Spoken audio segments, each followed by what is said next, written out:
Tú. ¿Está grabando? ¿Sí? Cuerda 5, traste 3, dedo 3, do. Cuerda 4, al aire, re. Cuerda 4, dedo 2, mi. Cuerda 4, dedo 3, fa. Cuerda 3 al aire, sol. Cuerda 3, dedo 2, la.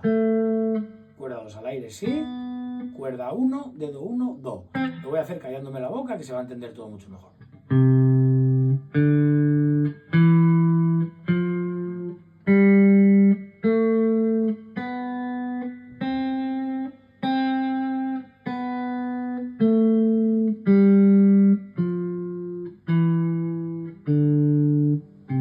Cuando te salga, nada de pegar tirones, nada de eso, ¿vale? Dulce. ¿Para el vídeo?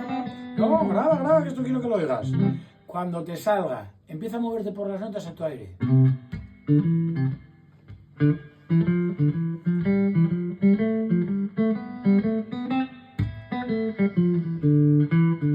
¿Vale? Inténtalo, las primeras frases te van a salir mal, ¿vale? Pero cuando ya te sepas bien la escala, empieza a moverte. Yo te iré poniendo ejemplos de fraseo y eso irá saliendo. Para el vídeo.